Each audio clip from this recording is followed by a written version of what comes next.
Hello and welcome to Diaspora TV. My name is Ambassador John, and I'm so glad that you are joining us. Now, today in our studios, we are glad to have Pastor Theresa Ainea-Ingati. She is a person that I have known for a long time, and she has been in the Kenyan community as a pastor, as a community leader, and as a friend. She is a friend to me, to my family, and others. And she has a connection with Kenyans, and that's why we have brought her to Diaspora TV. Keep it locked here tonight as we are going to have an engagement with Pastor Theresa. Welcome to our studios. Thank you for having me. Yeah, we are glad that you're joining us. We'll just begin by maybe asking you to tell us a little bit about yourself. Okay. Well, as you mentioned, my name is Theresa. I was born in Australia. I'm first generation Australian. My family migrated here from Italy in the early 60s, post Second World War, due to the economic situation in Italy. I'm married. My husband is Kenyan, and I have two children, aged 8 and 6. Yeah, thank you very much, Pastor Theresa. Well, when I came to know you, I knew you through church. Yes. And one thing I learned is that you interacted with Kenyans, not just in Australia, yes, but you've interacted with Kenyans in Kenya. Yes. Would you like to just let us know a little bit about your journey in Kenya? Yes, I will. Yeah, and how you went to Kenya, what you did in Kenya, and how you found Kenya to be. Okay. Yeah. I've been to Kenya 3 times, and the first time I went was towards the end of 2006, early 2007. I was actually blessed with the opportunity to work in a newly opened orphanage and school in the western part of Kenya. And whilst I was there, I supported the staff to working with the children in various areas, such as tutoring, day-to-day activities and teaching basic numeracy and literacy, supporting them in Sunday school, and just various activities and programs. I was also involved in the development of a microfinance group for women whose husbands had died from HIV/AIDS. Wow. Yeah. Was actually quite amazing meeting them. These women were quite reliant on their husbands, yeah, in terms of, I guess, financially. So it was really good to be able to work with them and to give them the opportunity to become self-sufficient, as well as empowering them and encouraging them to use their individual skills. Wow, that's so glad. I'm so glad to hear that. Yeah. That you made a lot of difference. Yet we who are in Kenya, we couldn't make such kind of a difference like you did in Kenya. Well, is that the same place that, due to your activities in Kenya, is that how you came to meet Henry? Yes, where I was staying, the place that I was living at, the first time that I went there, yeah, was actually not far from the church where Henry was pastoring. Yeah. Okay. Now, I found out that 2007, 2008, you were in Kenya. Yes. What were you doing in Kenya at that time? It was again the end of 2007 and 2008. I went back to Kenya. Yes. To continue to do some work at the orphanage and school. Yeah.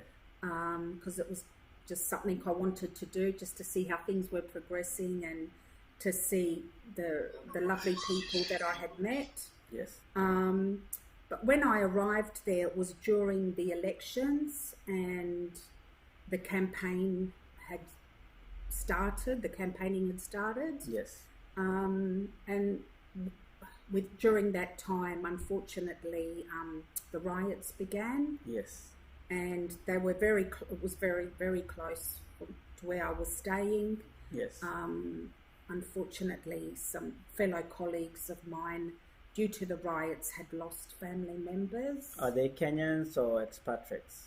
No, Kenyans. Your fellow Kenyans, that colleagues that you are working that I with. was working with there. That's so sad to hear. Yeah, and one of them, I was with him, and then he received a phone call to say that his uncle had just been killed. Oh, that's so as sad. part of the riot. So it was awful. It was a real eye opener, and certainly a challenging time. Indeed, it was. Yeah. I was also in Kenya that time, Yeah. and it was challenging. Yeah. I can remember where I was living. There were some skirmishes all over, Yeah. and movement was trouble. So, Yes, were you yes. able to move from one area to the other when you were there? Well, while I was there, we did what we could do to ensure the children's safety. Yeah. And protecting ourselves as well. We Yeah. avoided going out unnecessarily, Mm-hmm. but when needing to travel, Yes. we were quite wary and cautious, of Yeah. course. Yeah. However, at one, it was nearing the time that I was due to travel back to Australia, Yes. and I was trying to work out a way how to fly from the Jomo Kenyatta Airport how to travel to Jomo Kenyatta Airport so I could fly out, because So, which part of Kenya I were was in you? the western part. Do you know the town? Eldoret? Kakamega. Kakamega. Yeah. Okay.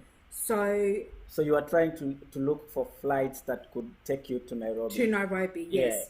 Yeah. And at the time I had booked a bus. Yes. But they were it was actually cancelled because of the riots. Yes. And then I booked a plane from Kisumu to Jomo Kenyatta. Did you manage to get to Kisumu? No, because the day I was due to travel, an MP was killed Oh. there, so it started So another it became even worse. riot. Yeah, it was just compounded. Yeah. So anyway, at this stage, I actually had already met Henry, Yeah. and we were trying to look at ways of travelling to Nairobi. Yes. I actually ended up Yeah. travelling across the border to Kenya, to Oh, Uganda you had to go to Uganda. Yes. And how did you go there? by bus. By bus. Or And matatu. I remember that those days they used to put like blockades Yes, they everywhere. did, So how did yeah. you manage to get to the border? Oh, I actually went with a pastor friend of ours that was there, Yeah. who has a Ugandan passport. Mm-hmm. So he travelled with me, Yes. and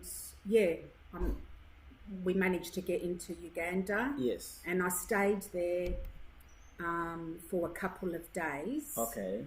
And until I was able to get a flight from Entebbe into Jomo Kenyatta Airport, so you had to and go then to Nairobi. fly back to Australia. Oh, Yeah. so you had to go through Nairobi. Again. There were no flights from Entebbe to Uganda to Dubai there, or wherever. there were, Yeah. but I just, because I had already paid for the flight from Kenya to return to Australia, Yes. and that was, I guess, the closest flight. That's the closest you Yeah, could get. yeah. Wow, it was a I challenging wanted to time. leave. Yeah. it Were you certainly scared? was. Yeah, I was very much Very, very so. much scared. But one thing that I found, I guess, really difficult Mm-hmm.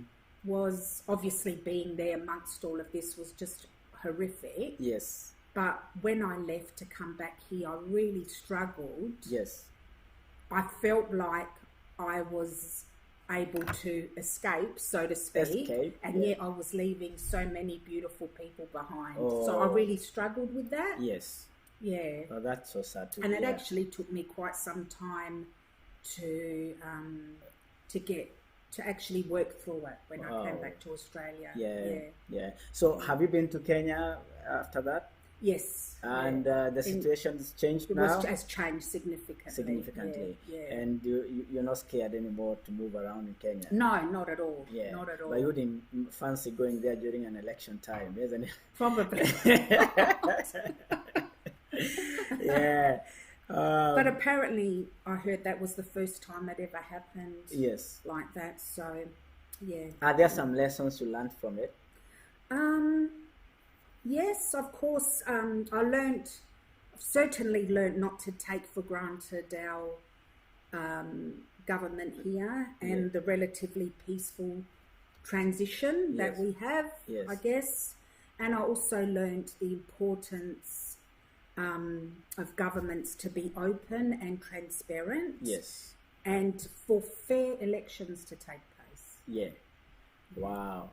Now, another thing I learned is... Oh, more than one lesson. Another one is to, when travelling overseas, to register with Smart Traveller. I had never ever registered with Smart Traveller before. Who are those? It's a government body. It's so part of a department in Australia. So that means if you are an Australian. Well, yeah, if you're an Australian, you register with them, let them know where you're travelling, when you're travelling. So if something happens, they're able to contact you. Wow. I had never... So no one contacted you when you were... They did. The Australian Embassy. How did you reach them? They rang me. Okay. How did they find out? Because I had a Kenyan number that I actually registered. Oh, you registered when you went to Kenya? Yeah. Oh, that's some lessons for anyone who travels. To always make sure you register because it can come in handy. And they rang me while I was there to check on my safety and well-being. Yes. And to find out what my plans were to travel back to Australia, if I needed any assistance. So I found it extremely valuable. Yeah. That's good to hear. Wow. You've served Kenyans here in diaspora. Yes, I have. Yes, and you were actually, is it elected or appointed in the Kenyans in South Australia? Yes. Yes, there's an organization, viewers, it's called Kenyans Casa, Kenya Association of South Australians. Yes. And Pastor Theresa made a cut into that team. Yes. So, tell us about it. Yeah, this was a couple of years ago, I think 2018 and 2019. Yes. For 2 years, I had the wonderful opportunity to be a part of the exec team as a family representative. Yes. I really enjoyed it, actually. I had a wonderful experience and I was really, truly honoured to be given this opportunity. Because I've seen how important it is for communities to have connection, have local clubs, areas that they can meet and gather, especially for new migrants. Coming from an Italian background, I saw how beneficial this was for the Italian migrants in the early days. Oh, that's good to hear. Yeah, I was really excited to be a part of it. And when you are leading the Kenyans, were there some challenges just because, were you the only person who was a non-Kenyan by birth in there? Yes, so meaning, at that point in time. Meaning you are mingling with people who spoke different languages. Did they speak different languages when you were there? Well, when we had the meetings, it was all in English. Yeah. But, sometimes, as we all do, tend to go off in your own language, I know, but which was fine, and it was always translated for my purposes. Yeah, and I found that with you don't actually mind. No, most of not us, at all. When we are around you, most of the time we are switching over from one language to the other. Yeah, and you are so accommodative in such circumstances. Yes. So, what are some of the challenges that you faced when you are in the team? Well, initially, I guess I thought, as I said, I felt really blessed to, been given that opportunity. Yeah. But I actually thought initially, well, what can I offer? Not coming from a Kenyan background, I guess. Yes. So that was, I guess that was something that I struggled with initially. Yes. But the community, the committee itself and the community at large, Yes. I guess, really made me feel a part of the community, and they valued my opinions, they valued my suggestions and my contributions. So they were very inclusive. So I actually felt really comfortable, really happy to be a part of the committee. And you are so glad that you served in that committee. You are serving in the families area. So you dealt with the families, the kids and everything. The children, the families and children. And one thing that you continue to do is you continue to serve the families. Because in church, you serve alongside Pastor Henry, who is your husband, and you take care of the kids department. Exactly. And you run in services every day, every Sunday, for the kids. Yes, that's right. What time do you run the service? At 3 p.m. Yeah. For the kids? For the children, well, it's at the same time. No, the same 3 time. 3 p.m.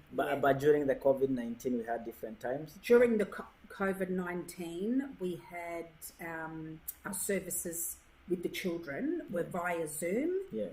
And they started at 1 o'clock. So that's now all done. You're going to go back to the auditorium. Oh, all right. Yeah. So thank you very much for coming to our studio. Thank you for having me. We'll continue to talk, to engage and get to know you a lot, because you're part of the Kenyan communities. You're now a Kenyan. What's your Kenyan name? You should choose one. Yeah, true. maybe I can give you one. But at least in your name you have Ainea-Ingati. That's true. Yeah, so that's already Kenyan. Yes. Yeah, that's Kenyan enough. And when have you registered that in your passport and other details, or is just by?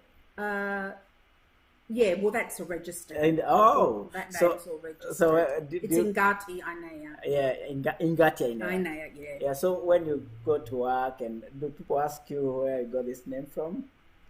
Oh yes, but a lot of people think that Ingati was my maiden name because it does sound Italian a little bit. Yeah. So but a lot of people do ask, which is good. Yeah.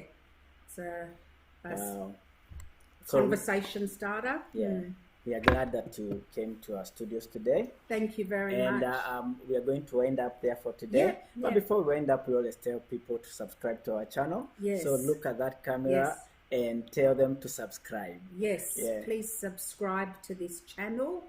And thank you for joining us today. Yeah. Thank you so much. We are glad that you joined us. Keep it locked here. Head over to our YouTube channel and subscribe. It's Diaspora TV Australia. Yeah. God bless you for watching. Let's meet here next time when we come out with our next video.